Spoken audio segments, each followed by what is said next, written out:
Paz do Senhor, meus queridos e amados irmãos, que a paz do Senhor Jesus invada seus corações. Hoje eu estou aqui com a irmã Lourdes, onde nós vamos falar um pouquinho sobre a vida dela, onde nós vamos entender um pouquinho a respeito sobre traumas, sobre fobias, sobre medos, sobre o encontro com Jesus, a importância que esse encontro teve na vida dela. Foi o amparo que sustentou ela e que tem sustentado até os dias de hoje.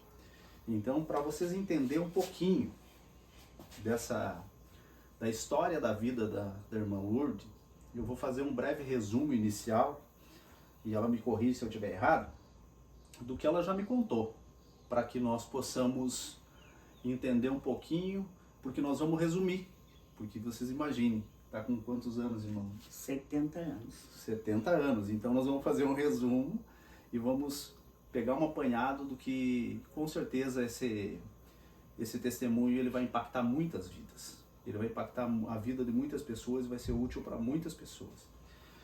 Porque, para vocês entenderem, irmãos, a irmã Lourdes, o pai dela é filho de escravo. Então ele já nasceu alforriado e ele era domador numa fazenda. A mãe dela, ela era filha do dono da fazenda, se apaixonou pelo pai dela e ali ela foi deserdada e eles saíram daquela fazenda e iniciaram uma vida junto. Então ali ele começou a trabalhar, como ele era alforriado, ele começou a trabalhar de fazenda em fazenda. Porém, ele não chegou a saber quem era o pai dele, porque naquela época, segundo que, conforme a irmã Lourdes me contou, existia um escravo reprodutor na fazenda. Então, a mãe dele, ela foi entregue para reprodução, para reproduzir com o escravo reprodutor da fazenda. Então, ele não chegou a conhecer quem era o pai dele. Mas a história da vida da irmã Lourdes, a mãe dela era italiana, é isso? É. Então, o pai dela era descendente de escravo, ele já era alforriado, porém a mãe dela era italiana. E ali ela Minha avó. Ela foi deserdada, saíram dali E foram viver a vida deles. e foram viver a vida deles. Aí ele trabalhava de fazenda em fazenda, isso? Exatamente, ele era domador. Era domador. Muito bem. Então, nós vamos entender um pouquinho, porque ela é a primeira filha. Vamos entender um pouquinho a respeito de como foi a vida dela. E daí, para nós entender todo o contexto do que aconteceu a seguir. Então, irmã Lourdes, como que foi o contexto da sua vida? Da parte aonde você começa a ter lembrança. Eu morava com meus avós, até a minha avó falecer. Quando a minha avó morreu, eu fui morar com meus pais. Morava então com os avós maternos. Maternos. Na fazenda. Na fazenda. Isso, onde a sua mãe tinha sido deserdada de lá. Isso, exatamente. Então ela não tinha mais acesso. Não, não. Mas a senhora, como neta, foi morar com eles. Fui morar com eles. Foi morar com eles. Morou até que idade com eles? Até 8 anos. Até os 8 anos de idade. Daí, quando a sua avó morreu, Eu fui morar com a minha mãe. daí voltou a morar com a sua mãe e com o seu pai. Exatamente. Tá? Aí eles trabalhavam ainda em fazenda?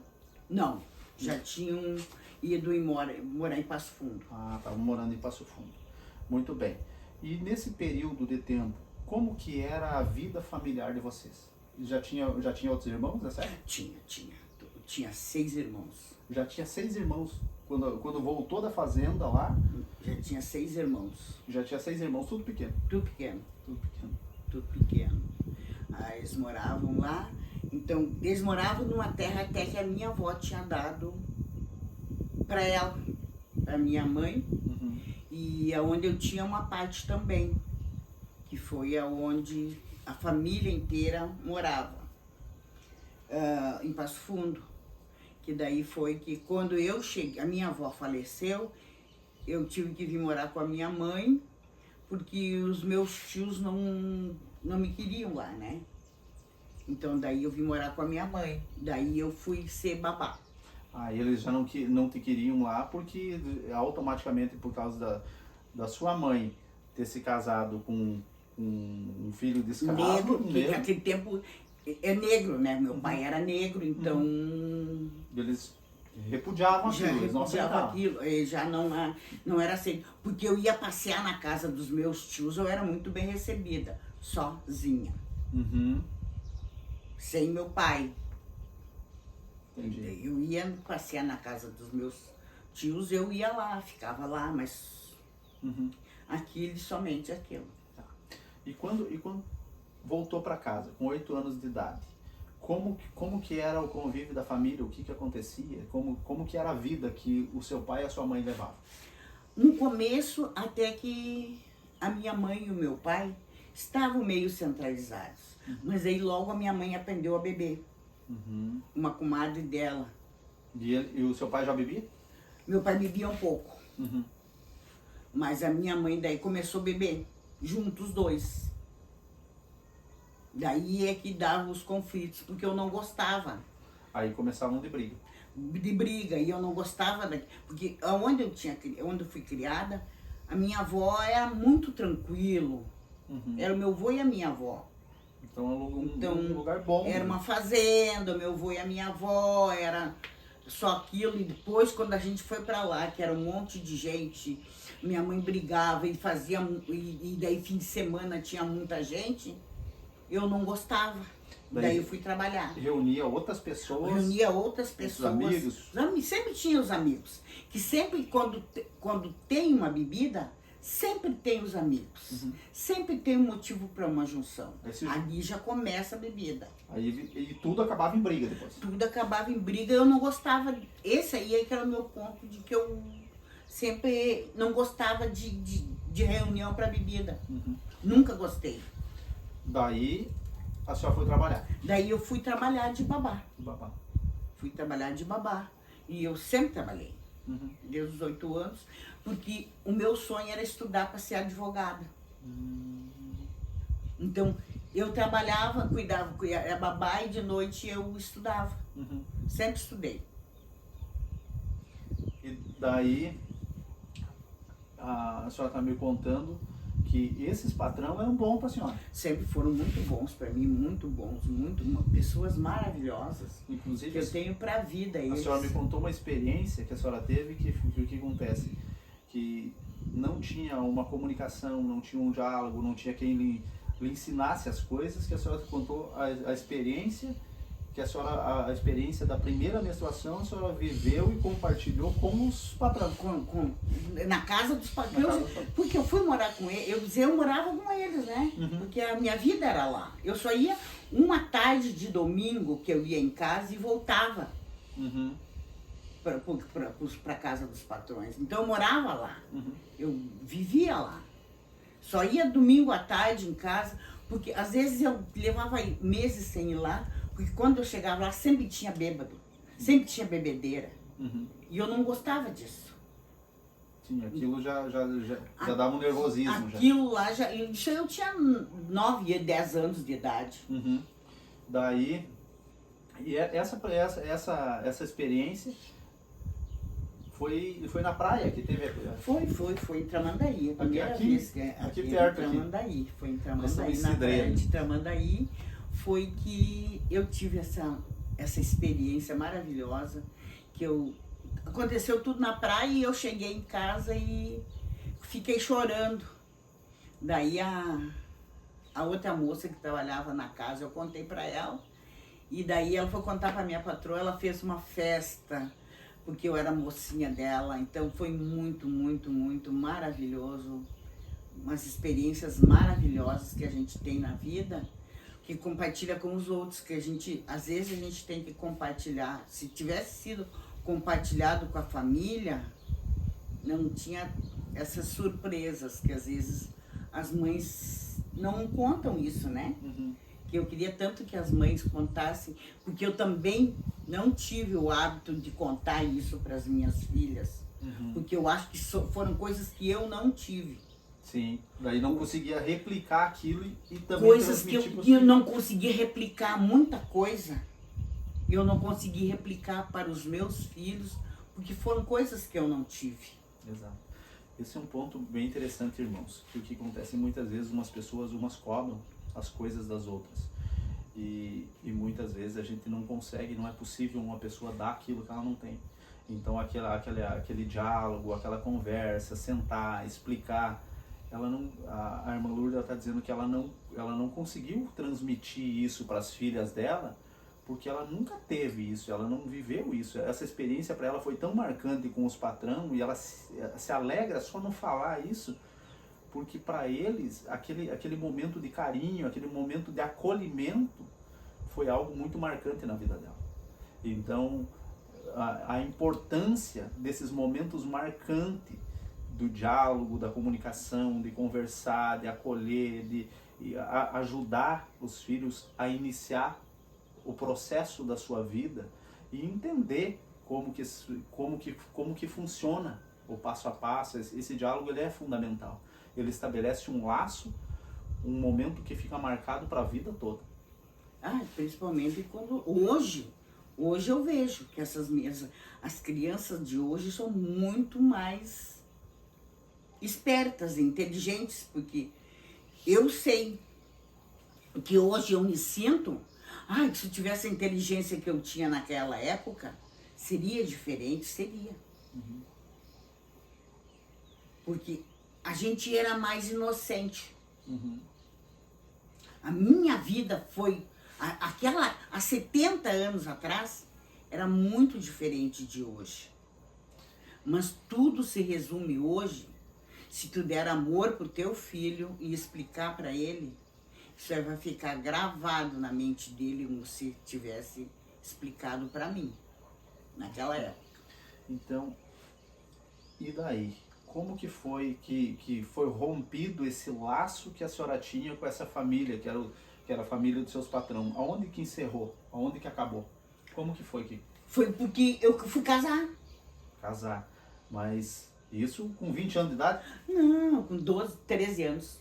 13 anos de idade. Então esse é o ponto que eu gostaria de destacar. Muitas vezes a gente olha para uma pessoa e não sabe o que foi que ela viveu. Então, e interessante que a irmã Lourdes vai explicar para nós como que foi essa surpresa desse casamento. Como que foi que aconteceu. Como que foi de uma hora para outra chegar e ter a notícia que não, vamos para casa que você vai casar. Foi que eu estava trabalhando, como eu trabalhava, eu queria estudar. Chegou a minha mãe lá e a minha futura sogra, dizendo para mim que eu ia me casar. Um casamento que elas tinham arranjado entre elas. Entre elas já estava tudo certo. Eu cheguei lá, tinha festa, tinha tudo, estava tudo preparado. Vocês imaginam a surpresa? Eu tinha... A criança trabalhando, uma criança com 12 para 13 anos de idade, trabalhando ali, tendo uma vida agora regrada, tendo um momento em família. E de repente dizer, não, vamos para casa que você vai casar. E daí eu fui para casa. E elas me levaram, eu saí chorando, até hoje eu lembro. As duas na frente e eu atrás com uma sacola. Minha patroa ainda contestou ainda. Que eu não podia casar. Ela disse, não, ela tem que casar sim. Que já está tudo certo o casamento, já está tudo certo. Eu fui para casa. O meu futuro noivo, que eu ia casar, eu vi 2 vezes quando eu fui na minha casa da minha mãe ver, que estavam todos eles lá bebendo. Então ele já bebia junto com a família ali, Tudo junto na família, aquele tempo eu acho que ele estava no... Eu acho que ele estava vestido de milico. Eu acho que ele estava no quartel. Então ele era bem mais velho. Não, ele era bem mais velho. Eu tinha 13 anos e ele tinha 22. Então ele era bem mais velho que eu já. E ele praticamente era um amigo da família, que bebia ali com eles, que estava ali junto com eles ali. E até esse momento eu só tinha visto ele 2 vezes ali. Nessa visita que eu ia domingo, em casa, de tarde. E daí quando a sua mãe lhe buscou, junto com a sogra já? Já, e daí eu cheguei lá, já estava tudo pronto. Já tinha festa ali pronta, Estava pronta a festa. Daí a gente fizeram a festa, o casamento seria no mesmo dia, a gente saiu de lá, passou em casa, daí a gente já foi pro cartório no sábado, que tinha o casamento, que não era no cartório, era numa delegacia, como eu era menor de idade, eu tinha que casar, daí tinha que quem passava o papel era o delegado. Olha só. Não era Um juiz? isso, não era que nem Um juiz de quando paz, é esse, não era o juiz de paz. Uhum. E daí a gente casou lá e já fomos para casa. Chegamos lá, tava festa. Mas aquele tempo tu não sabe que tu casava. Na família dorme todo mundo junto, né? Os irmãos. Sim, sim. Bota as famílias, como a casa pequena, famílias, dormem todo mundo junto. Os irmãos e eu, tudo ali, as irmãs. Uhum. A gente pensou que casava pra dormir todos os irmãos. Não tinha nem noção de vida sexual. Não, tinha inocência, não sabia disso. nessa época até então não sabia. Uhum. Daí tudo bem, eu me casei. Daí quando eu soube que a gente não casava para ser irmãos, daí me bateu pânico. Que isso foi na noite de núpcias. Foi na noite de núpcias. Eu me lembro que eu acordei no outro dia sentada atrás de uma porta chorando. Uhum. E aí seguiu minha vida. Daí eu apanhava todo fim de semana. A partir daquele momento. A partir daquele momento, no outro próximo fim de semana foi a primeira vez que eu apanhei, por causa, eu não me lembro se foi por causa que eu não sabia depenar uma galinha. Uhum. E na verdade não tinha uma relação sexual, era praticamente abusada. Era isso, porque a vida inteira foi isso. Uhum. Porque não... na verdade nunca teve uma relação sexual. Era praticamente, cada ato sexual era um abuso sexual. Sempre foi assim. Sempre foi assim. Uhum. Porque daí fica traumatizado, né? Sim, imagina. Imagina, esse caso... Mas isso há 70 anos atrás, né? Só que, por que eu quis trazer, e nós conversamos muito sobre isso, a irmã Lourdes, e trazer esse fato?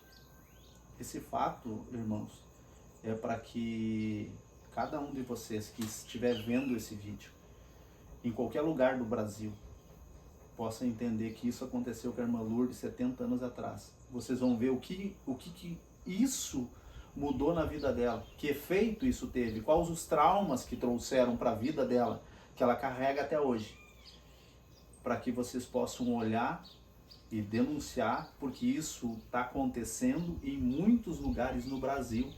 Isso está acontecendo na vida de muitas e muitas crianças. E isso, quando cada um de nós que fecha os olhos, faz vista grossa, isso é uma omissão. E é uma vida que ali está sendo destruída. Então é por isso que esse é um aspecto que faz parte também da igreja. A igreja não pode calar, a igreja não pode fechar os olhos e fazer de conta que não está vendo.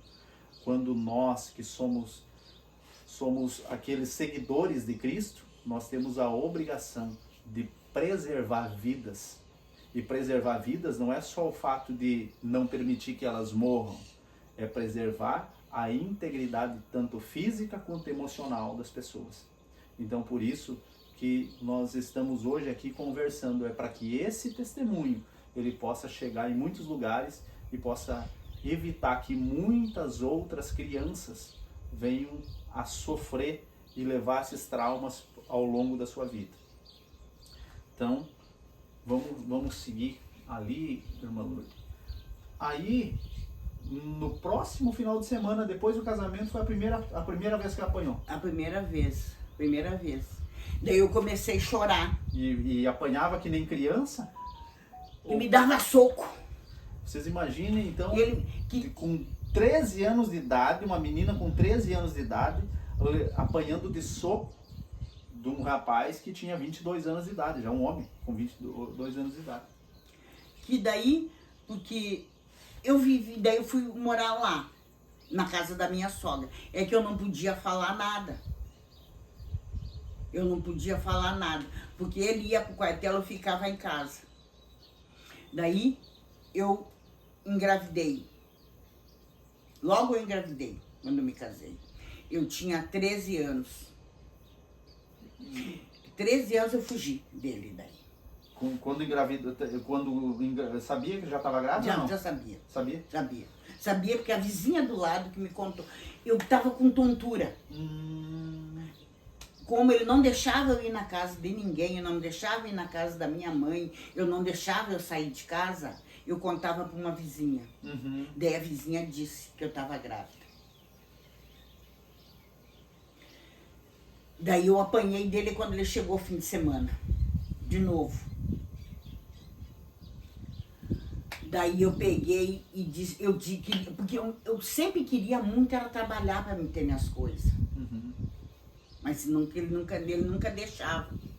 A gente morava num lugar muito pobre, então tinha que sair para poder trabalhar pro centro da cidade. E ele não permitia. Eu não permitia. Daí eu peguei e fui trabalhar. Daí quando eu fui trabalhar e arrumei serviço perto da delegacia. Mas isso foi a primeira vez que a senhora fugiu? Primeira vez que eu fugi. Fugiu dele? Fugi dele. Eu fiquei 6 meses trabalhando. E ele não sabia, daí eu E ele não sabia onde é que eu estava, porque eu trabalhava na frente da delegacia. Fugiu e foi trabalhar e morava no E lugar. morava no trabalho. Porque antes era comum, né? Naquela época era comum. Como contratar uma babá que morasse no serviço. Não, eu sempre. Daí nessa época eu já não era mais babá. Eu trabalhava, cozinhava e tomava conta da casa. Tá. E daí eu fui trabalhar. E porque eu ganhei a minha filha. Daí eu já vim pra casa. Eu tinha. Boa tarde. Boa tarde. Saúde. Por saúde. Desliga aqui então. Estou fazendo live. Bom, pessoal, nós vamos dar continuidade na gravação, porque chegou o pessoal aqui das agentes de saúde que vieram atender, renovar a carteirinha, né? Então nós vamos dar sequência, que nós estávamos falando então da primeira vez que a senhora fugiu. Foi trabalhar na frente da delegacia. Foi. E ninguém sabia, daí desapareceu, ninguém sabia onde a senhora estava. Ninguém sabia. Porque quando essa foi a primeira vez que eu fugi, que eu apanhei muito, eu fugi. O que é esse apanhar muito para as pessoas entenderem? Ele me batia. Ele me batia. Como se estivesse batendo num outro homem. Aquele tempo eu achava que eu tomava uns tapas. Mas um tapa de um homem sempre deixa um olho roxo, a boca toda deformada. Sabe? Eu desmaiava. Então, eu saliento só para os irmãos terem noção, porque o que acontece, como fala, apanhar, mas apanhar naquela época, a forma de violência era a ponto de desmaiar, sim. Então, para vocês terem uma noção. Daí eu trabalhei nessa casa até os 8 meses de gravidez.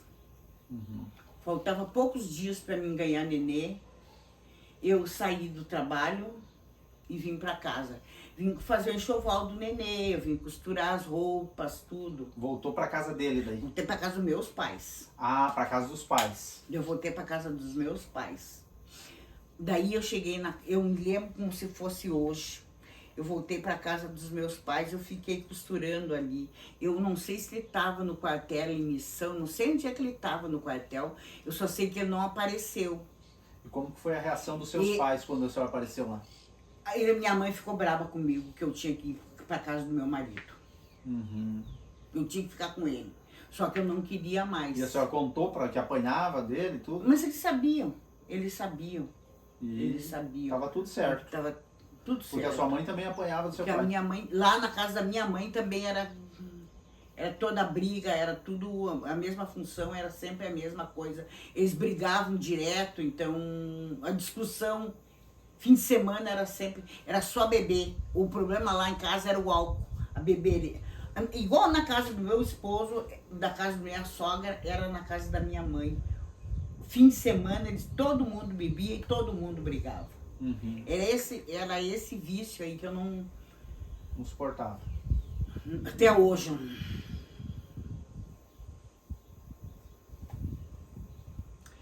E daí eu vim para casa.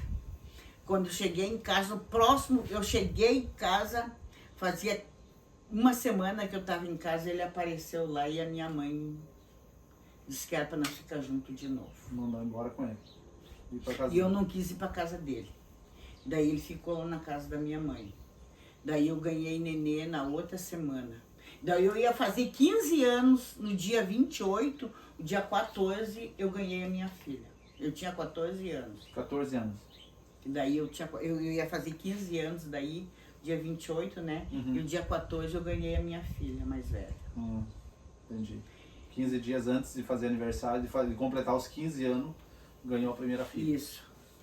E daí eu vim pra casa, quando...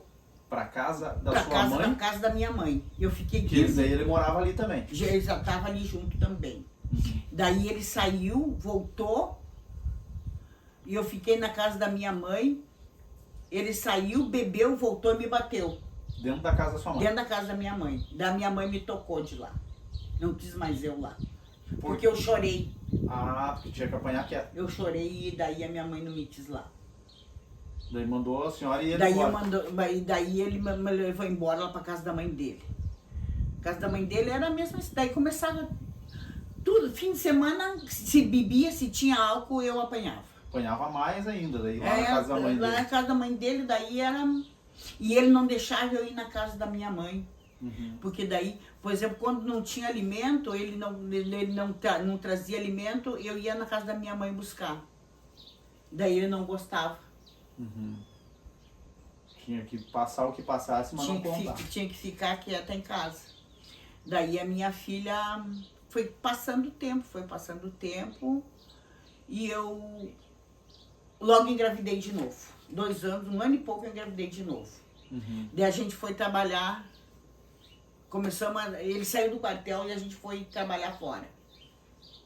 Daí nós fomos trabalhar em Santiago. Enquanto a gente estava trabalhando na granja, ele não bebia, porque era longe. A gente vinha para a cidade, ele bebia todos os fins de semana, daí eu apanhava todos os fins de semana. Minha vida foi assim. Então, todo o tempo em que a gente ficou junto, era sempre... O único tempo que eu não apanhava era quando eu estava na granja. Uhum. Na cidade. Durante a todo semana, fim de quando estava semana, trabalhando, ele não bebia, não bebia, não brigava. O problema era álcool. O problema era o álcool. Uhum. E o álcool lá na sua família, quando começou lá, a senhora tinha me falado que a sua mãe, ela começou a ter envolvimento com religião de matriz africana. É uma comadre dela lá, que era... Fazia esses trabalhos de Umbanda. Umbanda, isso. E daí, a partir dali, começou o envolvimento com álcool. Aí começou o envolvimento com Foi a álcool. porta de entrada. Foi. Pra descer a ladeira abaixo, tudo. Daí começou tudo estranho, tudo dá errado. A família inteira começou a se destruir. Tudo, meus irmãos, a minha mãe, tudo. E a minha mãe começou a ficar doente, e morte na família, e tudo envolvimento com o álcool. Uhum. Tudo envolvimento com o álcool. Aí os irmãos bebiam, todo mundo começava a Todo mundo bebia, todo mundo brigava. Começava a ter 13 anos, já começava a beber, e já todo mundo bebia e todo mundo brigava. Uhum. E daí até a minha mãe falecer. E daí foi embora para Santiago do Boqueirão. A gente trabalhava. Daí se afastaram dali e foram para morar no interior lá. Isso, fomos Numa trabalhar na fazenda. Na fazenda. Na fazenda, na granja. Na lavoura de soja. Daí Anos 70. apanhava nos final de semana. Quando ele bebia lá, sim. Uhum. O problema era o álcool. O problema era sempre quando tinha Isso álcool. apanhava na frente dos filhos, que já estavam Isso aí pequenos. os filhos eram Se criaram pequenos, vendo né? a senhora apanhar. Sempre. Que tem hoje fases que quem lembra é minha filha. Eu não lembro de muita coisa. Eu estava até comentando com a irmã o fato de o que é esses lapsos de esquecimento.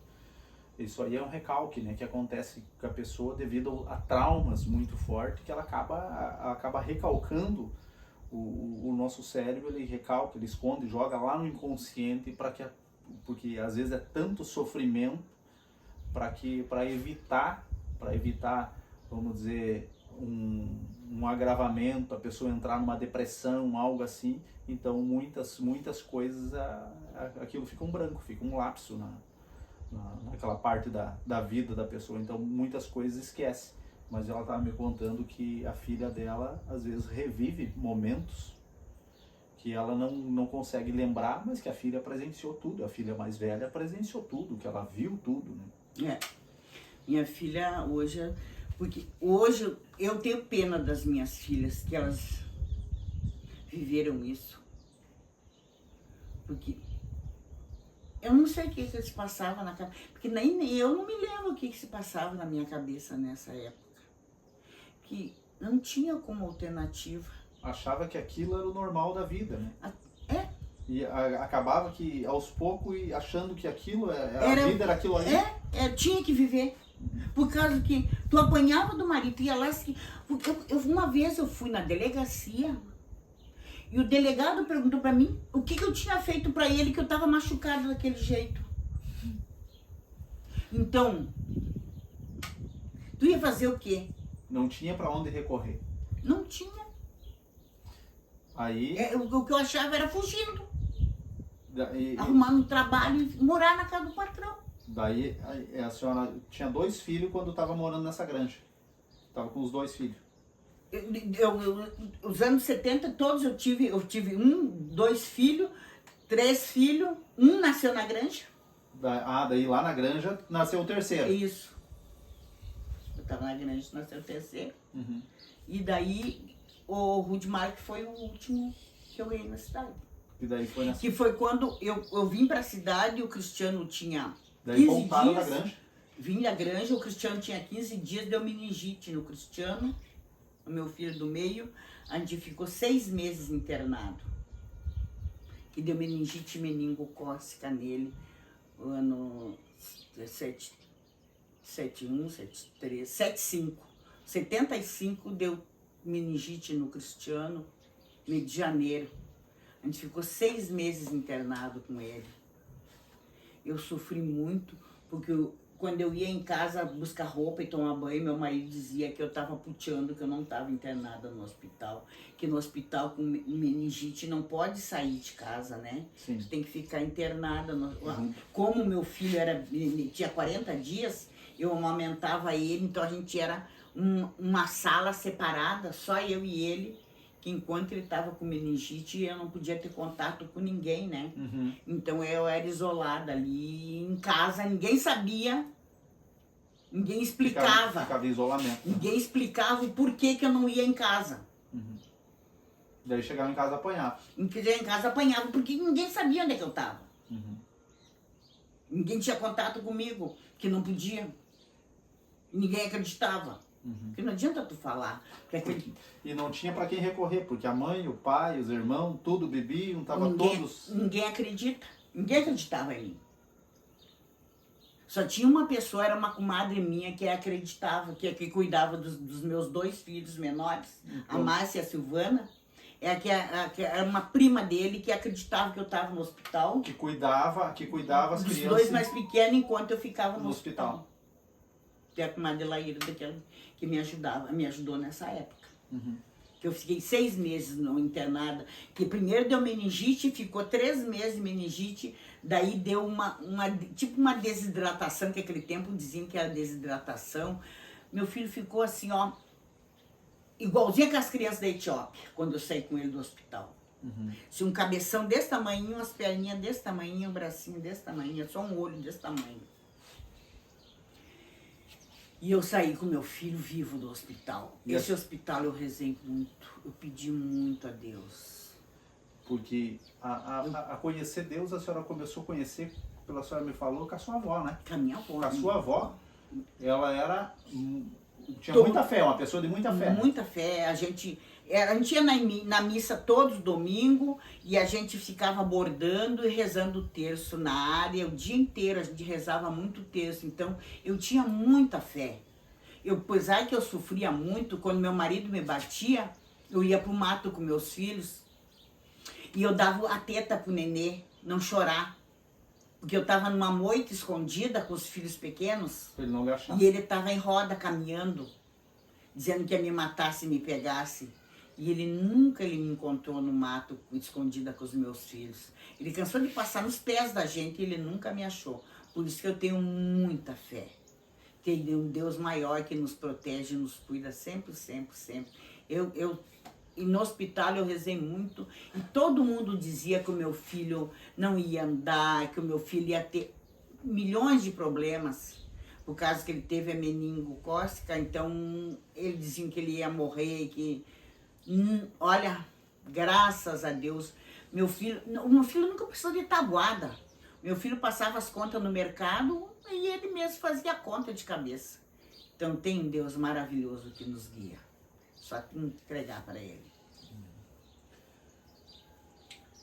E esse fato de fugir pro mato era frequente. Ah, é, claro. Tinha que Era um meio de eu fugir para me livrar, se de escapava, apanhar, fugia, de levava, escapar e disse que levei você. levar os filhos, ficar escondido Ah, é. no mato até conseguir, Ele ia amenizar dormir, pra- não, ele ia dormir. até ele dormir. Ele dormia, eu voltava para casa com as crianças. Uhum. Que daí a gente deitava e dormia. Eu deitava embolado no cantinho lá e os filhos na cama das crianças. Uhum. Junto com as crianças, onde eles estavam dormindo, a gente dormia. Tranquilo. Então, para mim era... E quando que. E daí, isso tinha 3 filhos. Aí voltou para casa, esse filho se recuperou, se fortaleceu. Se fortaleceu. Eu fiquei morando na casa da prima dele, nós moramos lá. E no outro ano nasceu o Rudimar. Quando o Cristiano tinha 1 ano e meio, nasceu o Rudimar. O Cristiano ia fazer 2 anos em dezembro, em setembro ganhei o Rudimar. Então, e daí a minha mãe faleceu em dezembro. A minha mãe bebia muito, então daí ela, com 42 anos, ela teve um câncer que quando eles me chamaram, ela já estava internada. Ela baixou dia 20 de dezembro, dia 25 foi enterrado ela, que o câncer já tinha tomado conta de tudo nela. Um câncer de ovário, de útero, tomou conta de tudo, daí o dia 25 ela faleceu. Ela faleceu e eu tive uma crise muito forte, eu fiquei doente. Janeiro inteiro eles brigaram, todo mundo bebia e todo mundo brigava que o meu pai tinha desaparecido para o mato e todo mundo bebia e todo mundo brigava. Mês de março, Isso a senhora tinha que dar 19 anos. 19 anos. Março, eu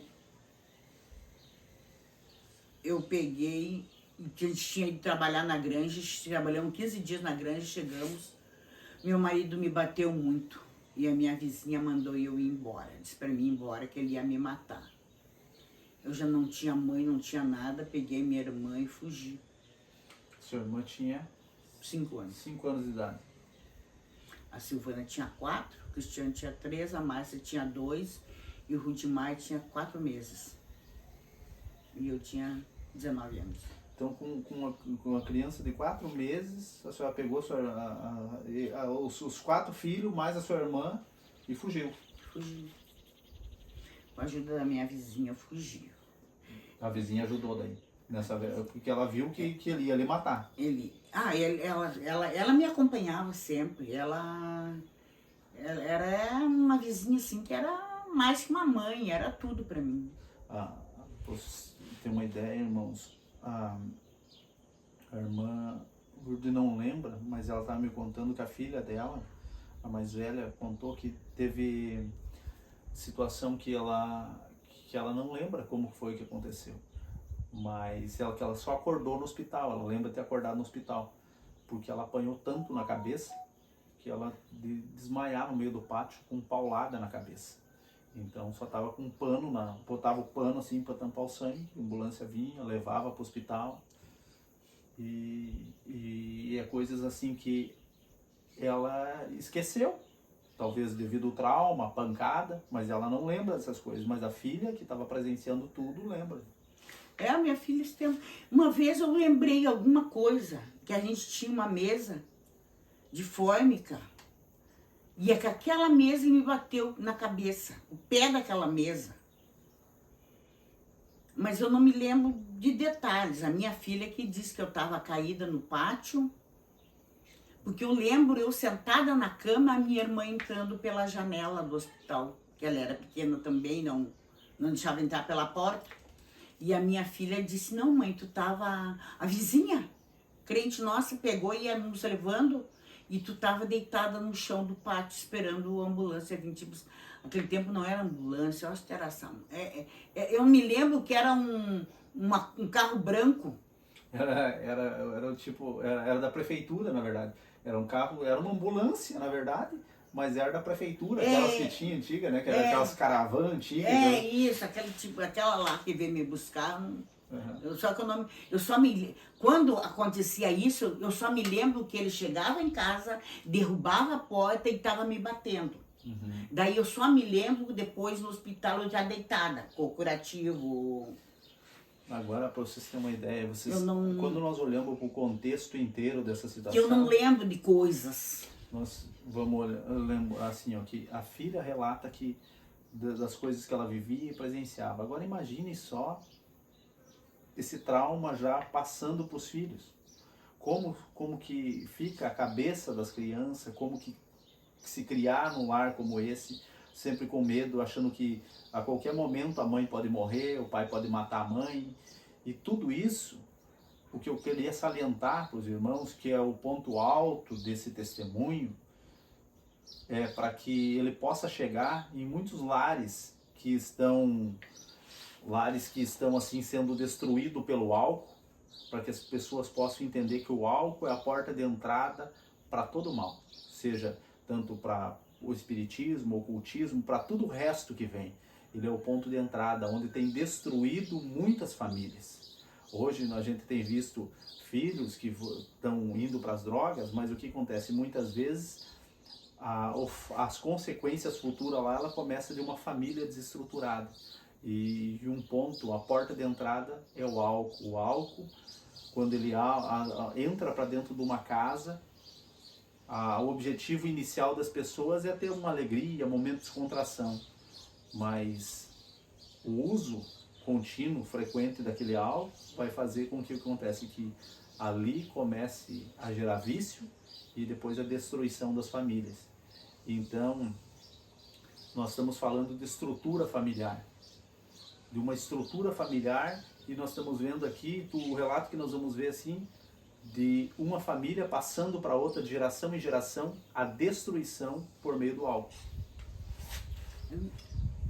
Por isso que eu digo que tudo, se não fosse o álcool, nada disso teria acontecido. Porque meus filhos, os guris, não lembram. Quem lembra são as mais velhas. Sim, eles eram muito pequenos. Eles eram. O Rudimar era bebezinho.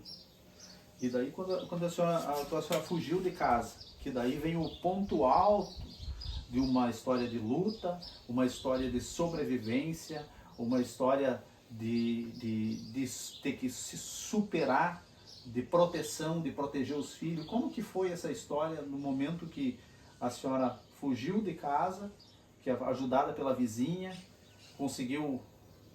Ela chamou um táxi 5 horas da manhã, a vizinha? Sim.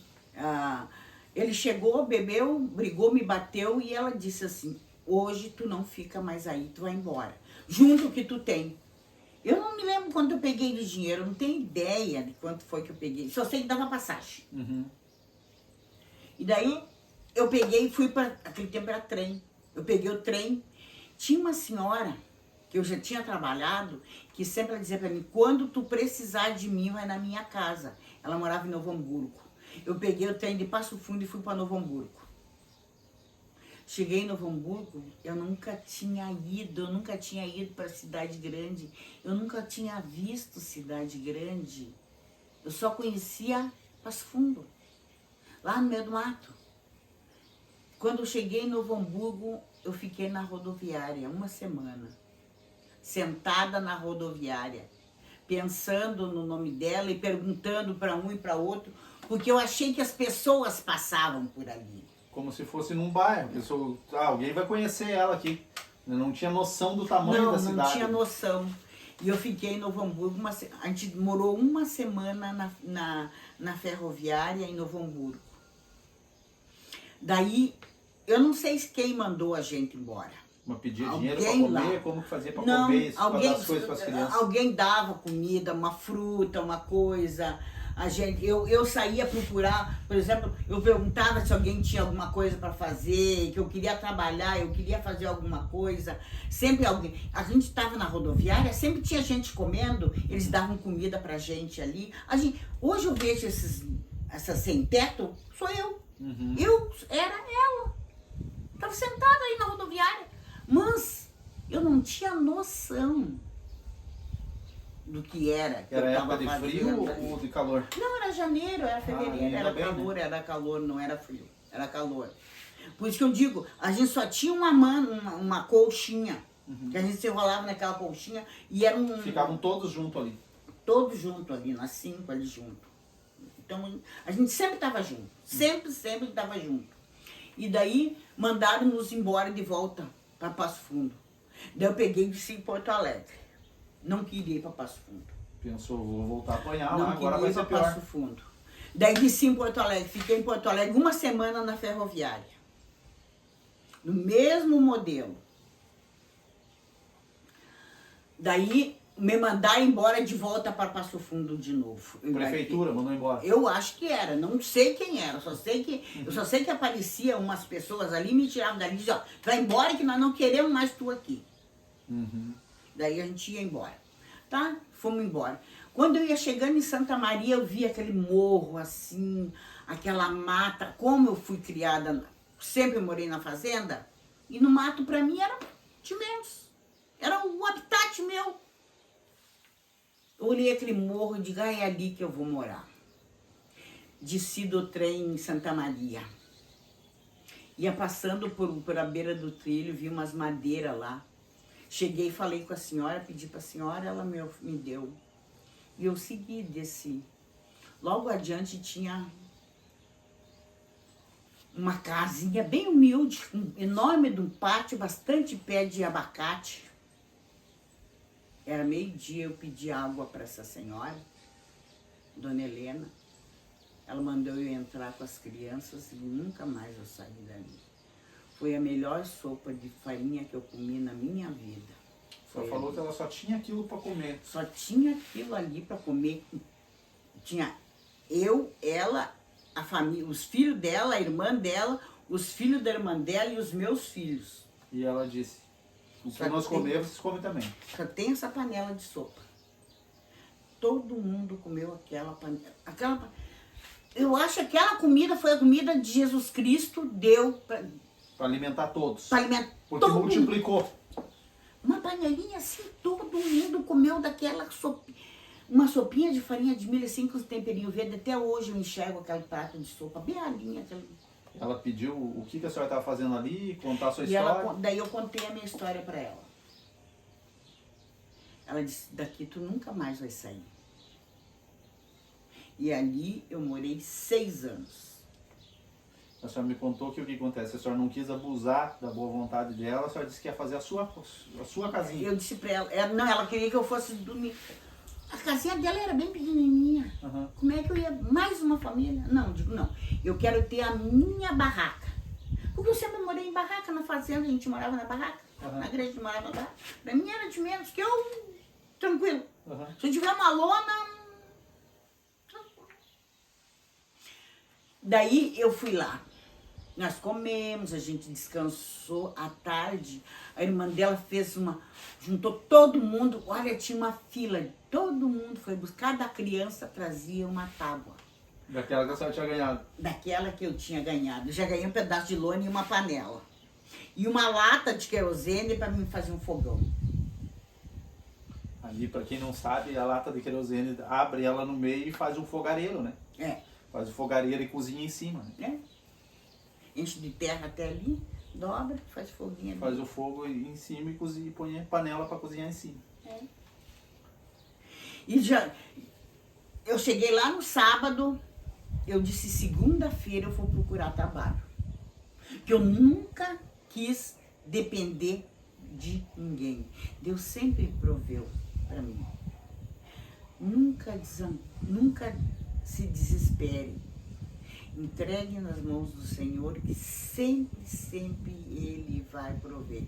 Se tu ficar meio dia sem comer, um dia sem comer, Ele vai te dar alguma coisa para te jantar. Só não desanime. Ele não vai te jogar um pacote de dinheiro.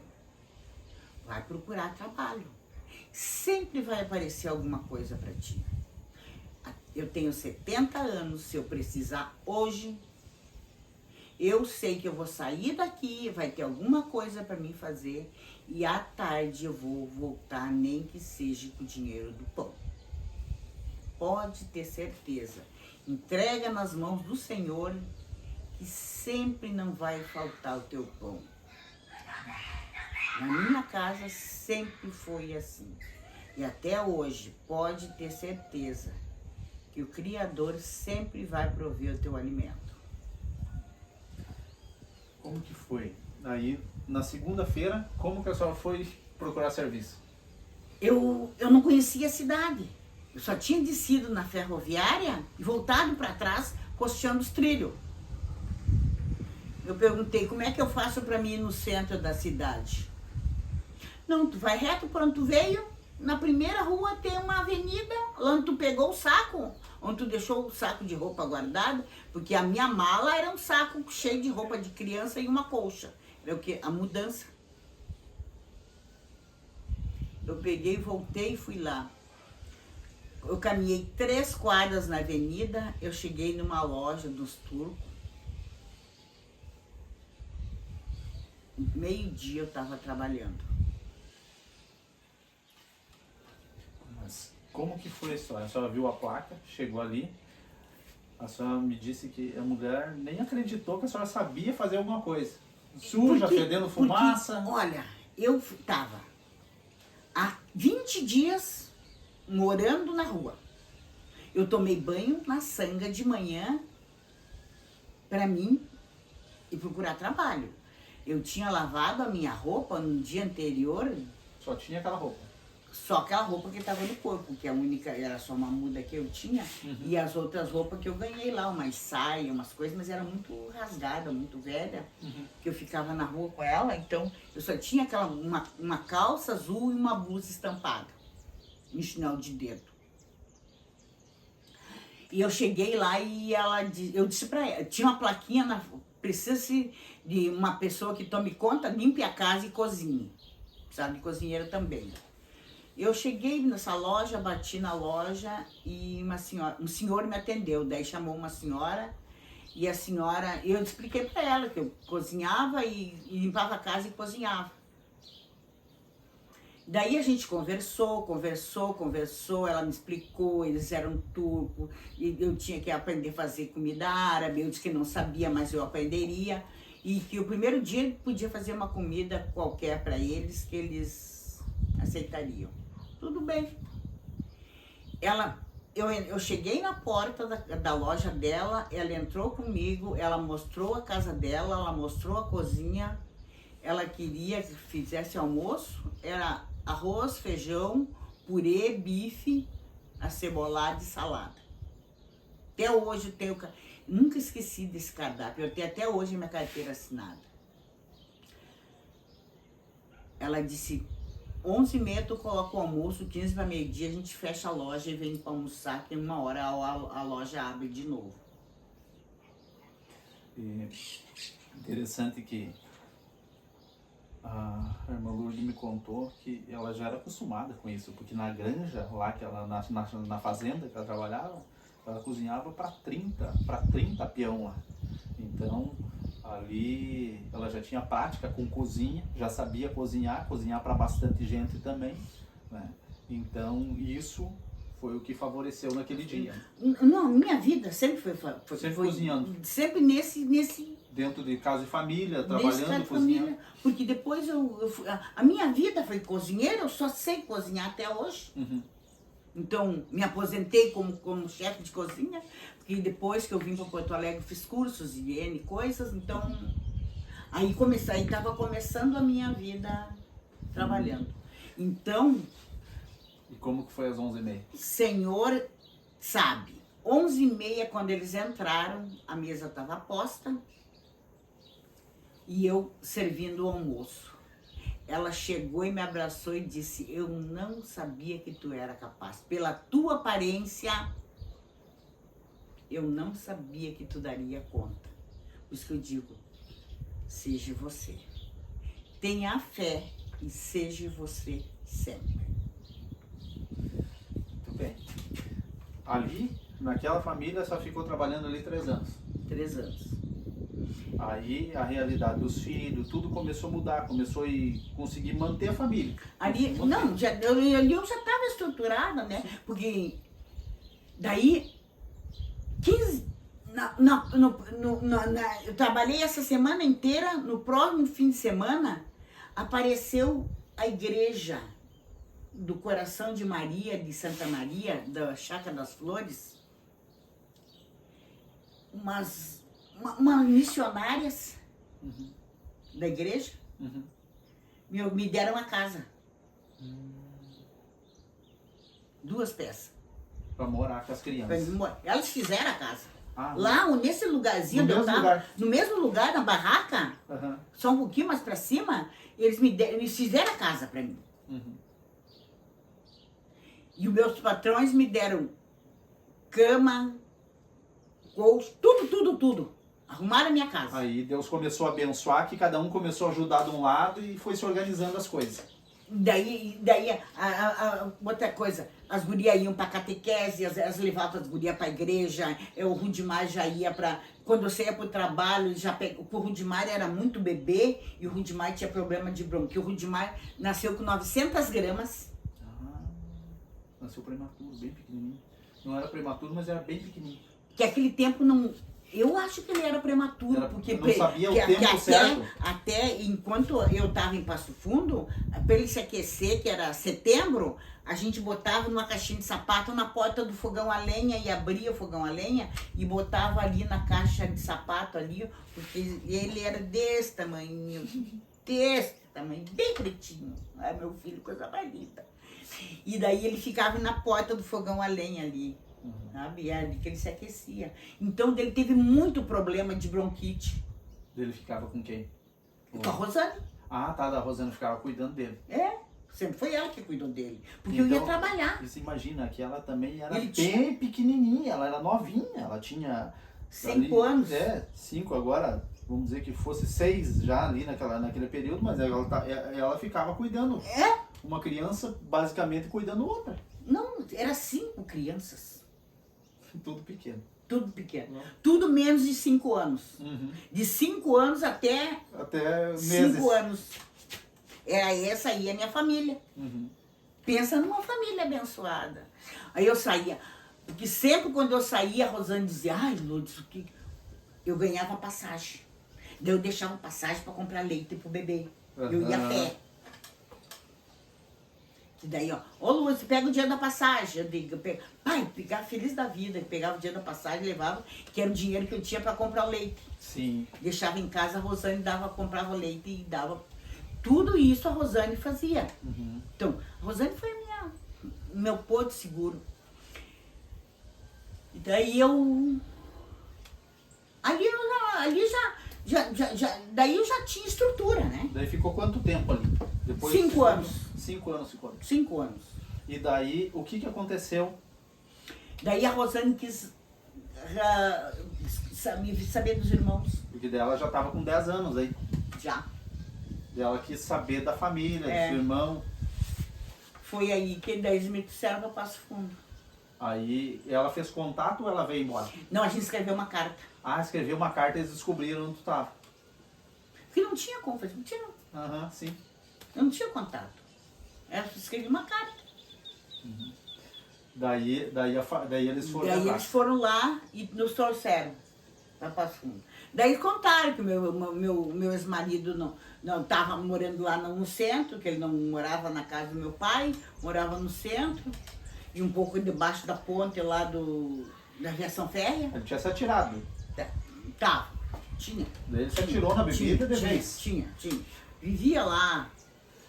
Daí,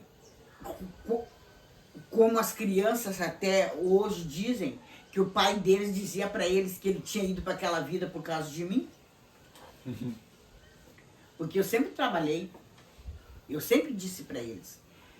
Porque eu tenho muito orgulho dos meus filhos serem honestos, trabalhadores. Só o que é teu pega, não pega o que é dos outros. Então, a gente sempre trabalhou. E eu sempre trabalhei. Mas e como que foi voltar para Passo Fundo, né? Daí a gente voltou para Passo Fundo. Eu estava tranquila lá na minha casa, não tinha bebida. Eu vendi minha casinha. Vendeu a casinha e conseguiu comprar outra em Passo Fundo? Não, Alugou por causa não. que era só deu uma passagem. Daí era um monte de gente. Sim. Que era um monte de gente. Que daí era eu, a Rosane, a Silvana e o meu irmão e um outro rapaz que foi junto com ele para Santa Maria. Daí venderam lá, tem que pegar o dinheiro e voltar. Chegamos em Passo Fundo. Continuava o álcool do mesmo jeito. Tudo tava do mesmo jeito para pior. Todo mundo bebia, todo mundo brigava. E daí a senhora veio com os seus filhos. Só pra que eu dentro da não me casa, encaixava naquela vida. naquele tumulto. Não era vida, era um tumulto, que eu não tinha como viver. Era muito tumultuado, era muita coisa. Tudo que tu pode imaginar tinha ali dentro. Então eu não conseguia me encaixar. Eu sempre achava um meio de sair fora. Eu fiquei uns dias até eu arrumar um lugar para me morar. Daí eu aluguei uma casa perto e fui trabalhar no Menegás. E daí já voltou com mais experiência, já tava com 20 e poucos anos? Não, daí eu já tava com 20, daí eu já tava velha, com 28 anos, já tinha rodado o mundo. Daí eu já sabia os meus direitos trabalhistas, daí eu já sabia falar com as pessoas, daí eu não tinha medo. O medo já tinha passado. Sabe? Eu queria lutar cuidar dos meus filhos. Eu queria proteger os meus filhos. Daí eu fiquei em Passo Fundo, daí aluguei uma casa, daí não tinha trabalho, daí eu saí de volta. Deixei meus filhos com a Rosane, em Passo Fundo. Fui trabalhar na Vipal. Trabalhei na Vipal em Porto Alegre, na casa da minha prima, que mora aqui hoje. Que eu gosto muito dela, eu morei 2 anos na casa dela. Voltei para Passo Fundo, com meu pai teve câncer. Ficamos em Passo Fundo mais uns 5 anos. Meus filhos estavam com 12 anos. Eu fui embora para Porto Alegre. Em Porto Alegre nós voltamos a morar, fomos morar na Restinga, com um terreno na Restinga. A gente voltou a morar numa barraca na Restinga. Daí eu trabalhava em 2 trabalhos para me poder pagar para fazer a casa e cuidar dos meus filhos. Sempre tendo a obrigação de tirar meus filhos do antro do álcool. Sempre fugindo daquela vida. Sempre fugindo daquela vida. Mas teve um irmão meu que vivia nessa vida, mas ele dizia para os meus filhos: não façam isso. É o que até hoje eles pregam. Que o João Batista é o que mais ensinava a eles: isso aqui é errado. Eles estavam lá dentro. A gente estava lá dentro, vivia todo mundo ali dentro, né? Mas o João Batista dizia para eles: não façam isso.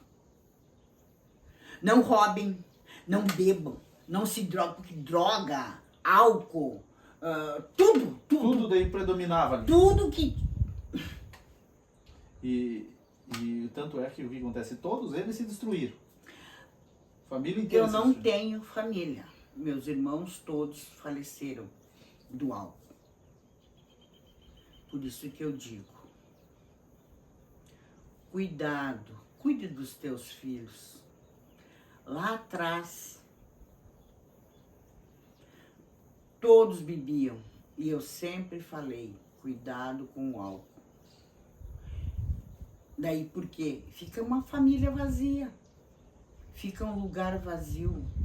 Porque o álcool tu acha que não faz efeito, faz. O que a senhora sente hoje, que a senhora está me falando, quando a senhora só passa pela frente e sente o cheiro de bebida? Qual que é o sentimento? Porque ficou dentro de mim que o álcool destrói de uma maneira que tu não tem noção. Porque eu morei em Cachoeira e eu vinha passando, um dia que fui passear lá, ia passando na frente de um boteco. Aqueles botecos lá, tem um monte de bêbado. Saiu lá de dentro aquele cheiro de álcool. Quando tu passa na frente de um boteco onde bebe, por dentro de ti, treme. Dá um pavor. É o álcool que tá. A tua vida dá um passo atrás. Volta e revive tudo aquilo de novo, como um Tudo filme. aquilo volta assim, como se ontem estava acontecendo. E como que... Eu queria que a senhora contasse um pouquinho qual que é o sentimento que a senhora tem, porque a senhora me falou que o que acontece, que nunca mais, até hoje, a senhora nunca mais casou de novo na vida, nunca mais quis casar. Eu não quis casar, porque eu acho que o homem em si é mau. O casamento, se o homem dormir na tua casa, ele vai se acordar mal no outro dia. Tem a sensação que o que acontece, no outro dia ele vai levantar azedo e já vai te bater. vai começar tudo o inferno de novo. Bebeu, vai bater. Outra coisa, se ele gritar, ele já bate. Não desiste. E isso aquilo ficou arregado na sua cabeça. Eu não consigo ir numa casa. Eu vou numa casa. Eu já fui em casas que estão fazendo churrasco. O dono da casa tá lá muito tranquilo. Daí um pouquinho ele começou a beber, ele começou a gritar. Dentro de mim... Dá um turbilhão. Eu já fui passear eu já viajei para ir passear numa casa, eu cheguei na casa, aconteceu isso,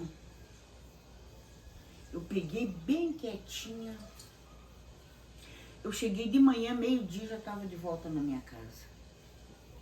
Fui para a rodoviária na mesma hora, eu não consegui nem tomar um café na casa. Um mal-estar tão grande, um desespero. Desespero, parecia que ia acontecer alguma coisa, alguma tragédia, alguma coisa. O álcool, o grito, aquela bebê, só no fator de estar bebendo ali, pra mim, eu não sei o que tem dentro de mim que isso aí grita mais alto. Aquilo já resulta, a única visão que a senhora tem. Casamento, para a senhora, é como se tivesse ficado desde aquele momento registrado na sua cabeça, lá no inconsciente, está registrado como se o que acontece, o resultado dele fosse agressão. É. Casamento está ligado à agressão. Tá. É como tá. se... E por tu isso tem que obedecer. A senhora nunca mais quis casar, porque aquilo sempre, quando pensava em casamento, já vinha na cabeça imediatamente agressão. Agressão. Se disser pra mim, Bebida, agressão. vamos casar, no outro dia que tu casar, tu vai apanhar. Então já... Ficou um trauma que aquilo já é automático na cabeça. Pensou, já Porque é às vezes automático. eu fico olhando para as pessoas, como é que tu consegue ficar 50... As minhas amigas, eu tenho as minhas amigas que são 60 anos casadas. Eu fico... Como que elas conseguem, né? Porque o que acontece, o que a senhora sente interno dentro da senhora É como se aquilo fosse como independente, que elas não têm uma vida baseada em agressão, mas a senhora pensa que para a senhora só pensar em casamento Gera agressão. já gera agressão. É como se o casamento fosse sinônimo de agressão. Né? Não tem Ficou outro- registrado isso na cabeça. A minha cabeça só pensa, eu não sei pensar em outra coisa. Daí perguntam pra mim, tu se sente sozinho? Não. E isso tudo é resultado Tu do se que sente sozinho? acontece. Não, eu não me sinto só. De o que acontece. Nunca houve tempo para fazer um tratamento, de ir num psicólogo, porque o que acontece? Vocês imaginem o que é a vida tendo que sempre correr atrás, lutar para proteger os filhos, lutar para sustentar os filhos, para fazer provisões. Então, hoje um tratamento psicológico ele é mais fácil, de fácil acesso. Antigamente era muito mais difícil, né? Então foi algo que nunca foi tratado. Então esse foi um dos traumas que ficaram. Outro relacionado a abuso infantil. Então é algo que o que acontece, só da senhora ver algo relacionado a abuso infantil na televisão, revive, vem um turbilhão por dentro. Eu não né? consigo ver TV mais. Uhum. Se TV aberta, não dá pra ver. O que eu vejo? Eu vejo YouTube, vejo essas pessoas que eu sigo. Aquilo já dá um tremor por dentro. Estão matando as mulheres. Eu já penso, eu podia ter sido morta, eu podia ter recebido. Quando as pauladas, as facadas que eu recebi, então, isso tudo eu sei, tudo eu senti na pele. Então eu sei tudo o que essas mulheres sentem. O medo de denunciar, porque quando eu fui denunciar, uma vez eu fui denunciar, nos anos 70, eu fui pro delegado falar, o delegado perguntou o que eu tinha feito pro meu marido, que eu tinha apanhado daquele É jeito. como se fosse errada só o fato de denunciar. Então, é isso aí que eu digo, você não pode deixar acontecer.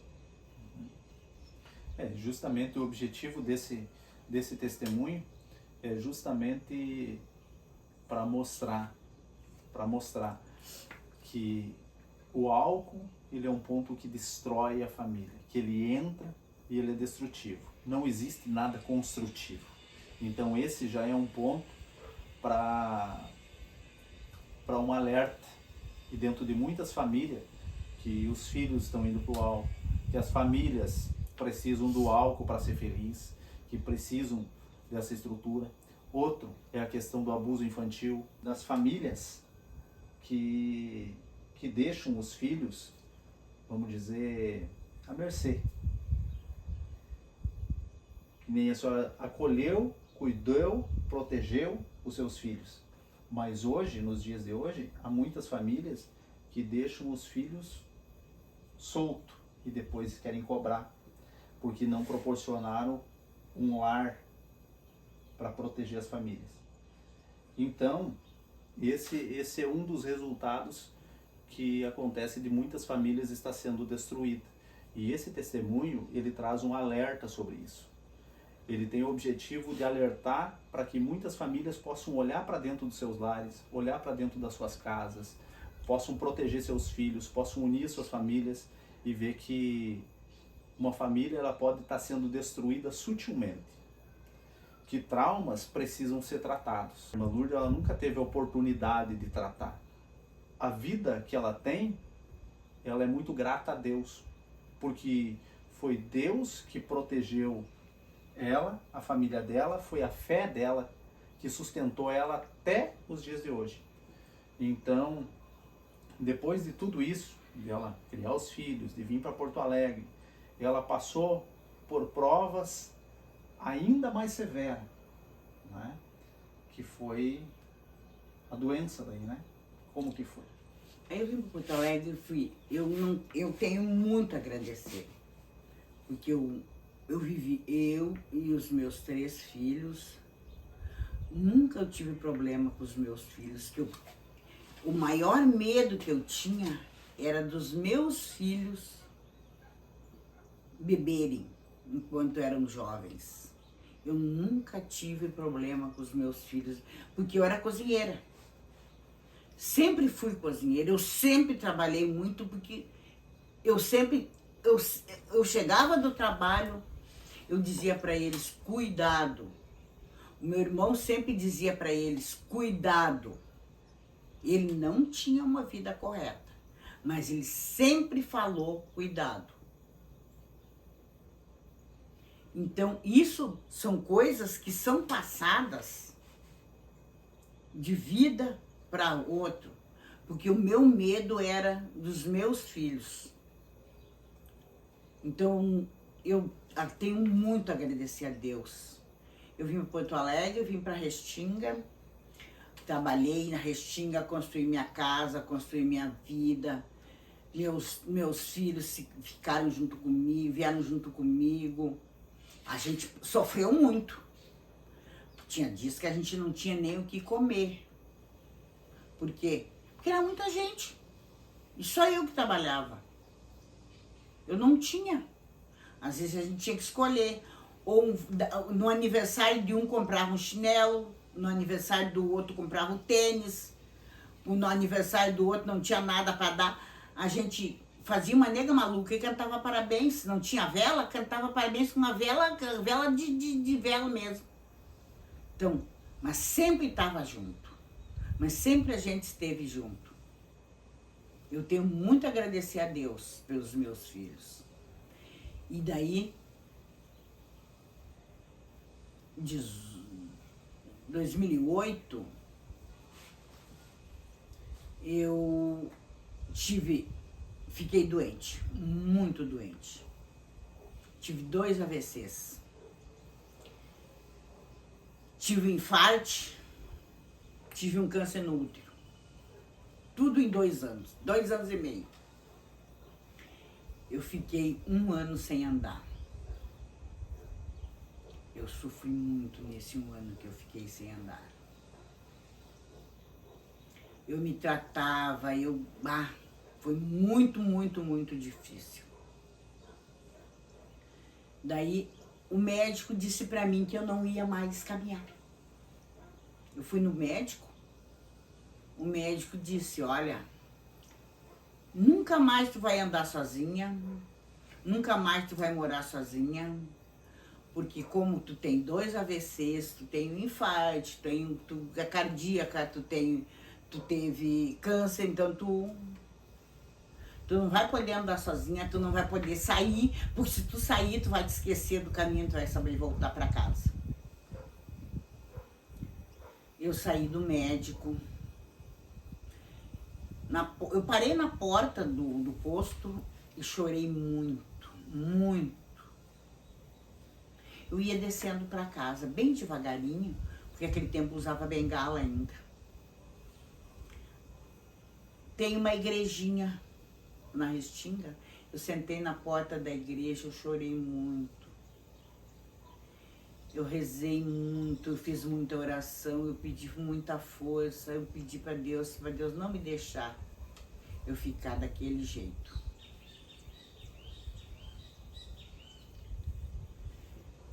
Daí eu desci para casa. Quando eu cheguei em casa, eu estava sentada, veio um rapaz. Entrou um rapaz no pátio. Sentou do meu lado e disse para mim, tu tem fé, tu sempre superou tudo.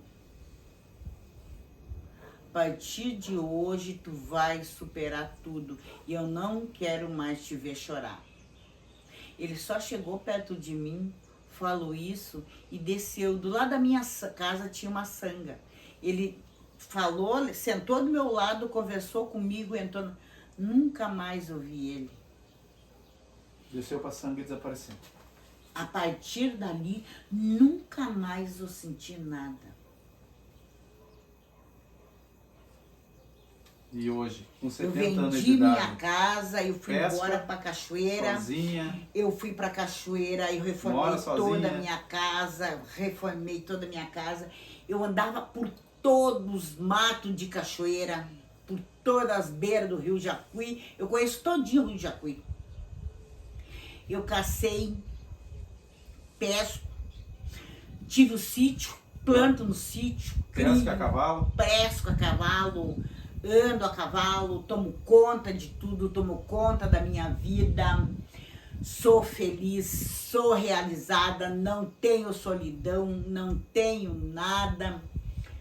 A única coisa que eu sei que é o que me mantém é o Cristo maior que está sempre comigo. Todos os dias. Eu não sinto solidão porque eu nunca fico sozinha. Eu estou sempre conversando com ele. Foi mais ou menos nessa época daí que a senhora se batizou? Foi antes do... Antes da doença? Antes da doença. Antes da doença, Antes da doença, um pouquinho antes da doença. Uhum. É pra, Um pouquinho antes da doença. Isso, irmãos, é para ver como que acontece. Que muitas vezes acontecem as provações na vida. Jesus, ele foi batizado e ele foi conduzido ao deserto. Ali ele foi tentado pelo diabo. E hoje muitas pessoas parece que elas sentiram, lutaram, correram atrás da presença de Deus por tanto tempo. A irmã Lourdes, ela sempre sentiu a presença de Deus, ela sempre buscou em Deus nos momentos mais difíceis da vida dela. Momento que estava ali, não ter o que comer dentro de casa, não ter o que dar para os filhos. E ela clamava e Deus provia. Sempre buscando em Deus. Aprendeu lá com a avó dela a buscar Deus e perseverou nisso a vida inteira buscando. Aí, depois que ela consegue, com muita luta, com muita batalha, com muita dificuldade, carregando muito trauma, carregando muito sacrifício, muita dor, muito sofrimento, mas sempre se firmando, se apegando em Deus. Aí ela vai, depois os filhos já grandes, ela entrega a vida para Jesus, se batiza. Logo em seguida, cerca de 1 ano e pouco depois, vem a doença. Aí o que muitas pessoas pensam? É normal você chorar, é normal você... Mas note o que aconteceu. Ela saiu do médico, ela chorou, que é normal a dor, o sofrimento, porque o que acontece? Ela levou a vida dela inteira sozinha. Ela lutou pela vida e pela família dela, sempre contando somente com ela. Quando o médico disse que ela nunca mais ia poder andar, que ela não ia ter mais uma vida normal, que a vida dela estava acabada ali, vocês imaginam o que passou pela cabeça de uma pessoa que ela sempre teve que contar só com ela, a vida inteira. Aí, mas o interessante que eu quero salientar para os irmãos é o seguinte: aonde que ela foi buscar o consolo, aonde que ela foi derramar as lágrimas dela? Na porta da igreja. Na porta da igreja. Ela derramou as lágrimas dela para Deus. O lamento, a tristeza, o quebrantamento foi nos pés do Senhor, foi na porta da igreja. Isso é interessante porque nós podemos lembrar de um outro fato que aconteceu com Davi. Davi, ele estava sendo perseguido por Saul, e quando ele estava sendo perseguido, Saul estava atrás dele para matar. Aonde que ele recorreu? Ele poderia recorrer para qualquer lugar, mas ele foi para Ramá. Ele foi ao encontro de Samuel. Ele foi buscar a presença de Deus. Ele foi buscar o profeta. Ele foi buscar o sacerdote. Porque a única confiança, ele sabia que o ajudador dele era Deus. A mesma coisa aconteceu com a irmã. Ela foi lá buscar a presença de Deus. Ela chega em casa, dali um pouco, ela não tinha gás em casa, que ela tinha me contado antes, né? Tinha um rapaz que era médico, que estava cuidando dela, enfermeiro, né? Enfermeiro. Ele chegou lá, ele foi fazer um chá para ela, e viu que ela estava sem gás. Ele nem falou nada, ele só foi lá, comprou um gás e colocou. Provisão de Deus. Quando ela menos esperava, surge esse homem, que nunca tinha visto na vida, não sabia quem era. Para quem conhece a Restinga sabe que o que acontece é que uma pessoa estranha entrar na tua casa para te falar isso é algo sobrenatural. Então, a resposta de Deus, ela veio no mesmo dia. E quem conhece a irmã Lourdes sabe o que é a transformação, a doença que ela passou e o que ela faz hoje. Hoje, aqui onde ela mora, ela anda por tudo, caminha pela praia, anda para ir pescar 40 minutos, trabalha, com 70 anos de idade ela trabalha, ela é chefe de cozinha, ela reúne equipe, ela trabalha em eventos, ela mora sozinha, ela vai por tudo, ela faz tudo né? E tem algo que acompanha ela. Tem algo que acompanha ela, que é a Bíblia, sempre na cabeceira da cama, todo dia lendo a Bíblia, sempre buscando a Deus. Nós estávamos conversando e ela me disse que ela não se sente sozinha porque ela está o dia inteiro em oração, está sempre conversando com Deus, então ela jamais sentiu solidão. Não tem como sentir solidão, né? Não. Quando está sempre conversando com Deus, sempre buscando As por pessoas... Não, que todo mundo me pergunta. Eles ficam assim, ó. Ele. Como consegue viver sozinho? Como é que tu vive sozinha? Porque eu moro num sítio. 6 quilômetros longe de tudo. Eu só saí de lá por causa da minha saúde. Uhum. Começou a me dar muita crise de angina. Eu tive que sair de lá porque eu precisava do socorro rápido. Sim. Só por causa disso. Que eu precisava, entre uma crise, me dá uma crise, a segunda crise, eu tenho que ter socorro. E lá, até sair, até chegar o socorro lá, já. Então por isso que eu saí de lá. Então as batalhas que ela continua vencendo até hoje, não é pela força do braço, é pela oração. Hoje mesmo ela estava me contando desafios que hoje não são dela, são de familiares, de pessoas que ela ama, mas que o que acontece é que ela sempre descansa em Deus. Ela busca em oração, ela busca e ela vê a resposta.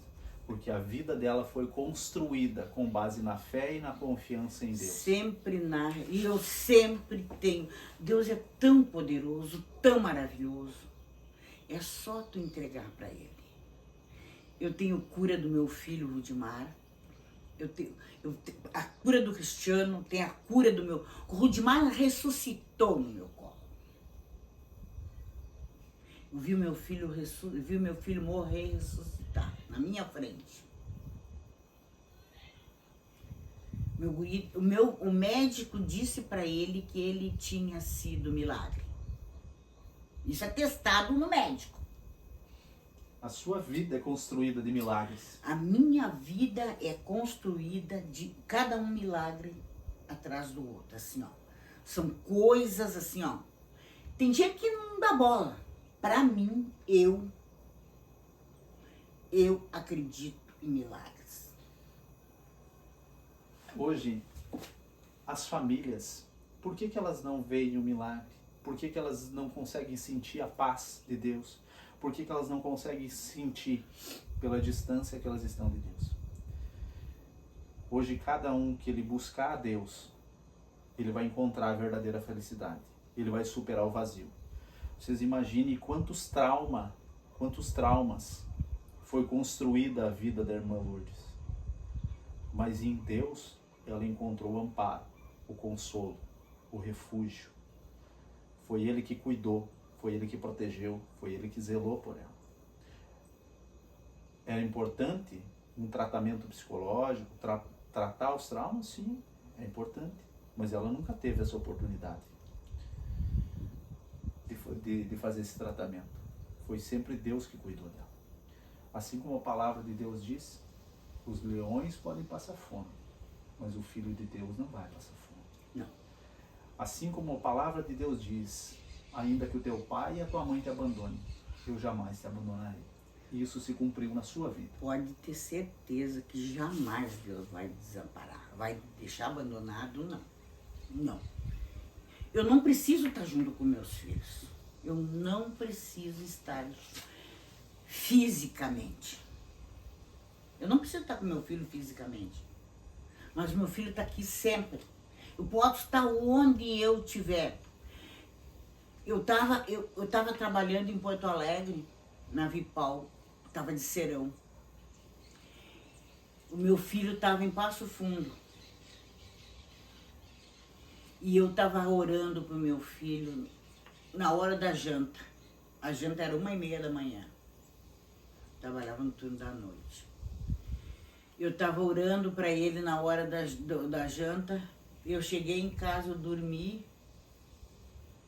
No outro dia eu recebi o telefonema no escritório da firma que o Cristiano tinha sido... Um cara lá tinha dito que ia matar o meu filho em Porto Alegre, em Passo Fundo. Por causa de briga dos bêbados. E eu estava trabalhando.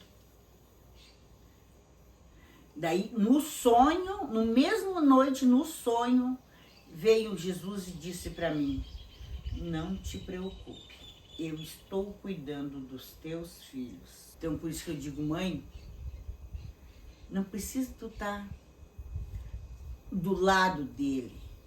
Tenha fé, entrega a ele, faz oração. Porque, mãe, tu orar, entregar os teus filhos, os teus descendentes para Jesus, pode ter certeza, mãe, jamais ele vai desamparar. Porque eu tive várias bênçãos. Pode ter fé nisso. O objetivo desse testemunho é para dizer para todas as famílias, para todas as pessoas: livre a sua família da porta de entrada do mal. Livre a primeira porta de entrada é o álcool. Mantenha a família estruturada. Livre elas da influência do mal, de toda espécie. Um jovem, quando ele começa, ele não vai diretamente para a droga, ele começa primeiro no álcool, no vício com os amigos, para depois ele ir para as drogas, nos dias de hoje que nós estamos vivendo. Mas não são uma nem duas as famílias que foram destruídas pelo vício do álcool. A vida da irmã Lourdes é prova disso, que não foi só a vida dela, foi dos pais, foi dos irmãos, foi de todos. Hoje ela não tem mais ninguém, porque todos foram destruídos, foram sugados, foram dizimados pelo álcool. Então, hoje, quem estiver vendo esse vídeo, cuide da sua família. Se isso está acontecendo na sua casa, ainda é tempo de mudar, é tempo de reconstruir, é tempo de recomeçar. E muitas vezes a gente não precisa levar anos destruindo pessoas, causando traumas, sentimentos, dores, frustração, marcas, magoando, entristecendo, judiando uns dos outros. Nós precisamos entender que se nós queremos ter uma família feliz, nós queremos ter uma vida estruturada, tu quer que os teus filhos eles sejam pessoas íntegras, honestas, pessoas que tenham um verdadeiro sentido na vida, que tenham alegria em viver. Longe da presença de Deus isso não vai acontecer. É somente nós apresentando Jesus, colocando Ele no centro da nossa vida, é que nós vamos andar no verdadeiro caminho. É que nós vamos andar pelo caminho que nos conduz à verdadeira vida. Então esse é o objetivo, é mostrar que a irmã Lourdes, ela sempre, por meio da fé, ela conseguiu fazer com que a família dela não fosse destruída, que os filhos dela não fossem, eles dizimados pelo álcool, como todo o resto da família fez. Que a família dela pudesse ter um renovo, começar de novo. E por isso ela mostrou para cada um deles a presença de Deus. Hoje, cada um deles está vivendo por base daquilo que ela mostrou, daquilo que ela tem testemunhado e mostrado para eles dia após dia, por meio da conduta, por meio do comportamento, por meio de palavras, por meio de ações, e que ela continua dizendo até o dia de hoje, que esse testemunho serve até para cada um dos filhos, dos netos, para cada um deles, que o caminho é Jesus Cristo.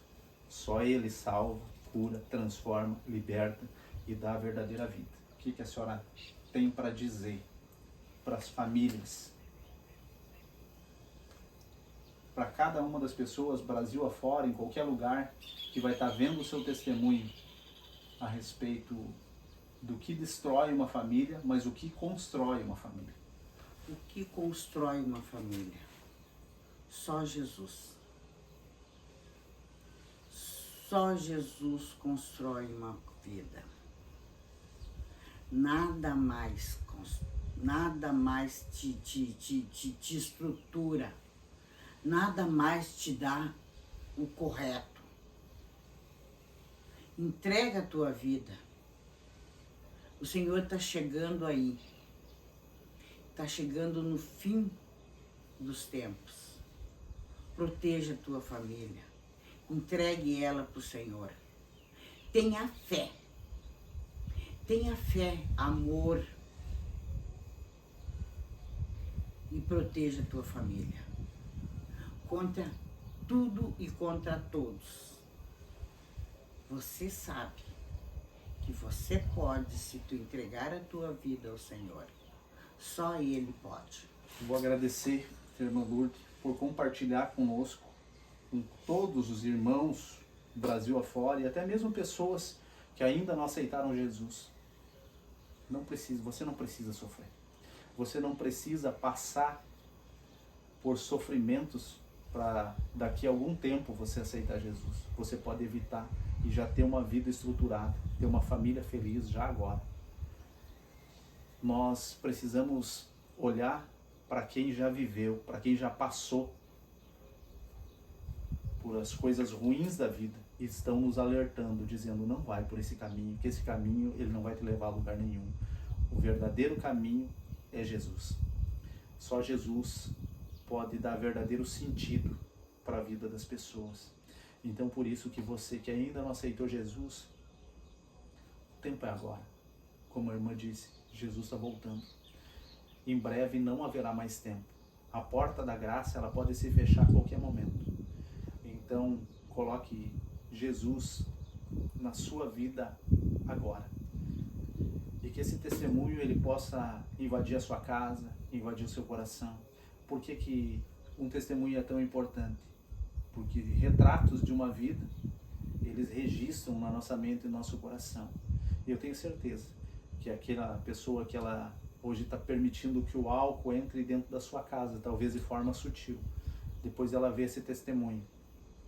Quando ela colocar sobre a mesa, ela vai estar lembrando do que aconteceu na vida da irmã Lourdes, na família dela, e que começou apenas de uma garrafa. E depois o fim foi muito trágico. Então, evite, porque a verdadeira alegria, ela não vem da bebida, ela não vem das drogas, ela não vem de prazeres enganosos. A verdadeira felicidade, ela vem de Jesus Cristo, nosso Senhor. Que Deus abençoe a todos.